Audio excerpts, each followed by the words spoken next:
because Harry has shown himself to be a man of absolutely not only no judgment, but a person who is surrounded by very poor advisors. This isn't just a defeat in a civil case. This is Harry being exposed as not telling the truth under oath in the King's Court. This is serious stuff. Make it clear to Harry that the Sussexes are not welcome at all in Britain for a very, very long time. Oh, absolutely. I mean, Meghan is a source of evil. Harry has just lost a multi-million-dollar court case, and Tom Bower isn't letting him recover from the defeat.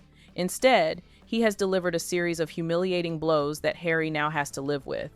Just wait until the end and see the humiliation Tom Bower directed at Harry following his courtroom defeat. When Harry arrived in the UK for Invictus Games preparations, his first stop was the courtroom, where he continued his legal battle against the Daily Mail publisher over claims of unlawful information gathering. The judge examined the evidence and dismissed every single claim. Harry suffered a massive defeat, now potentially facing legal costs of around $67 million. He's tarnished by losing a case which has cost them at least £50 million in costs. For Harry now, it's downhill faster than he can imagine. Well, you can't blame Tom Bower for being harsh, because the Daily Mail case is not Harry's only crisis. Sentebale, the African charity he co-founded in honor of Princess Diana, also collapsed into a very public governance dispute earlier this year, forcing Harry to resign as patron permanently. His reputation, because we've had controversy around the charities. He's lost control of Sentebale, a charity that he co-founded. By Sentebale. And being sued. Yes, he's being sued by Sentebale right now. For defamation or something? For defamation, yeah, absolutely. By the charity? Yes, his own charity that he started. Not ideal. Then you've got African Parks. He's on the board of that, and he used to be the chief operating officer of it, and they're shrouded in allegations about the abuse of African tribes. Then you've got the Archwell Foundation, or Philanthropies, or whatever it's called this week. Whatever it is. Which has effectively been shuttered. And then you've got Invictus, which is losing sponsors left, right and centre. And now this? No, this is a major blow to Prince Harry. Tom Bower didn't stop there. He argued that when Harry first brought the case to his lawyers, they should have advised him that it was unlikely to succeed. Instead of telling him the case was weak and encouraging him to walk away, Bower believes they convinced Harry that he had a strong chance of winning. Harry accepted that advice and pushed ahead with the lawsuit. According to Bower, Harry's legal team benefited financially from keeping the case alive, earning substantial legal fees throughout the lengthy proceedings. Harry, believing victory was inevitable, continued spending enormous amounts of money. By the time the reality became clear, he had gone too far to easily settle the matter outside court. Bower argues that Harry's inability to recognize the risks left him facing a legal bill that could reach around $67 million. Well, I'm sure he thought he was going to win, because the lawyers around him kept on encouraging him. And you've got to look at the role of the lawyers in all this. They've been on a gravy train earning tens of millions of pounds because of the action against the Murdoch empire and then against the Mirror Group. They won a lot of money. But this time, they thought they had it all sewn up because they had a concocted fraudulent statement, and they didn't realize it was so phony. Until, of course, one wonders how they got it in the first place. According to Bower, the humiliation goes far beyond the courtroom. Harry flew to the UK, desperately needing a win, both financially and reputationally. The Invictus Games were supposed to be his redemption moment. Instead, the court defeat swallowed everything whole. Bower described it as an absolute nightmare. The opposite has happened. It's become, for them, an absolute nightmare. And I think it's really Meghan. He's under, I was already said in my book, Betrayal, that he was brainwashed by Meghan. And of course, he continues to be brainwashed by her. And he is actually, I think, by now, at wit's end. He doesn't know what to do. He's been humiliated in London today. He's going to, for the rest of the week, try to restore some credibility, but in the end, he's going to fail. Yep, Bower believes that being brainwashed is one of Harry's biggest problems. In addition to that, Harry immediately places himself in the role of the victim instead of accepting responsibility for his own decisions. Bower argues that Harry has shown consistently poor judgment over the years, and that many of the people surrounding him have repeatedly given him advice that has only made matters worse instead of solving his problems. And they'd be living in a bubble. They've been living in a self-fabricated bubble where they have effectively believed themselves to be the victims. Yes. Well, now they're not the victims, they're the perpetrators. They're the people who have victimized the Daily Mail and all the journalists who were honest. Tom Bower became even more direct in his criticism, describing Harry as thick and suggesting that he simply doesn't recognize when it's time to stop pushing his luck. Bower argues that although Harry may be under financial pressure and eager to secure new sources of income, that doesn't justify continuing legal battles that have little chance of success.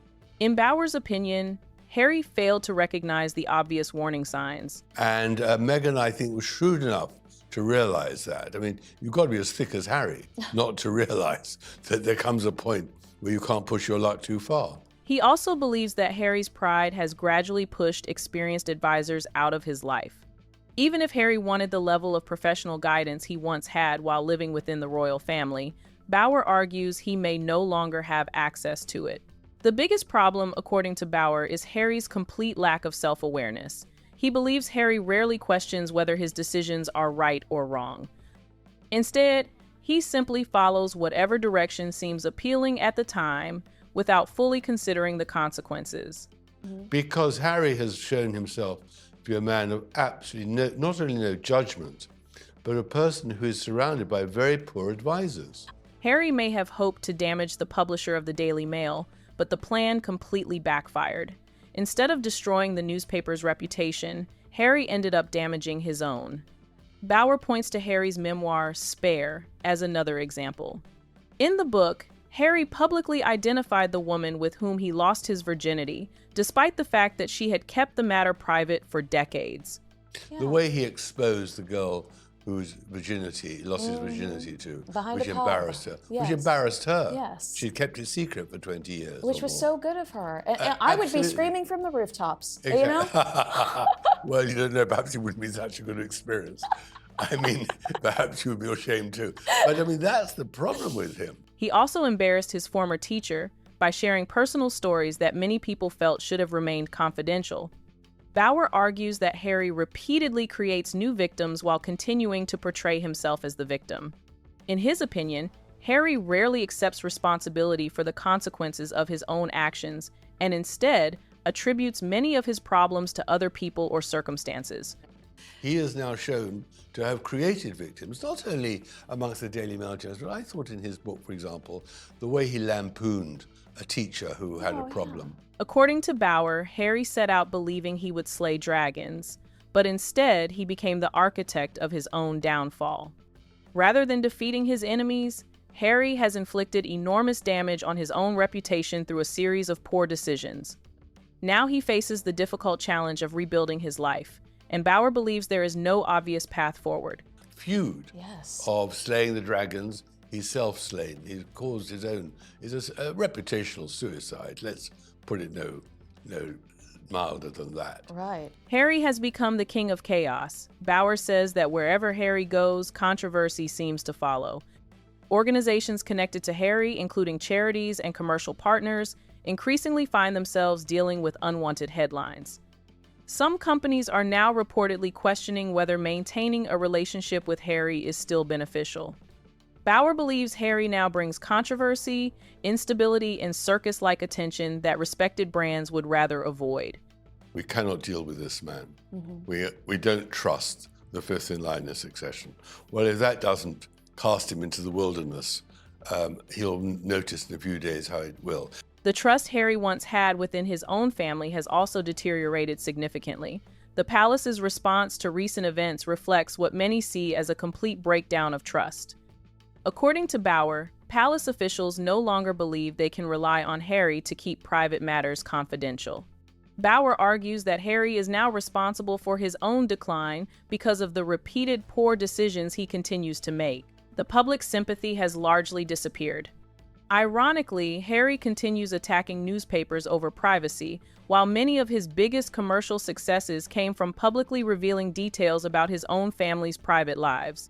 Bower goes even further by arguing that Harry has become powerless. In his view, Harry no longer controls his own future. Instead, other people and outside circumstances will increasingly determine what happens next in his life. Bauer believes Harry's situation is continuing to worsen, and climbing out of it will not be easy. And Harry now is at the mercy of the grey men who he hated so much. Yeah. The bee, the wasp, and the rest of these people who he loathed. These are the grey men now who will decide his fate. And he's powerless to influence it, as is Meghan. Even organizations that once proudly associated themselves with Harry are now reconsidering those relationships. Boeing, one of the major sponsors linked to the Invictus Games, has reportedly withdrawn its sponsorship, while other organizations are said to be evaluating whether they should continue working with him. According to Bauer, opportunities for future partnerships are becoming fewer with every passing day. Harry and Meghan have now entered what Bauer describes as a period of self-destruction. They once appeared to have everything, but a series of decisions driven by ambition and desperation has steadily pushed them toward decline. Bauer believes it is remarkable to watch the transformation from one of the world's most talked about couples into two public figures whose future now appears increasingly uncertain. To watch how a couple have blown it, have now, in their desperation, gone to self-destruct mode. They had everything. They had everything. Finally, when asked if Meghan is the cause of all these troubles, you know that Bauer is not the one to shy away from speaking his mind. Is Meghan to blame? Is she the instigator? Is she the bad influence? Oh, absolutely. I mean, Meghan is a source of evil. I've said it many years ago, and it didn't make me popular with some people, but she's bad because she only thinks of herself. She is only focused on self-promotion and self-aggrandizement, profits for her, doesn't care who gets damaged in the way, and has behaved disgracefully. So, what are your thoughts about the humiliating takedown Tom Bauer delivered after Harry's court defeat? Let us know your thoughts in the comments section, and don't forget to like, share, and subscribe. See you in the next video.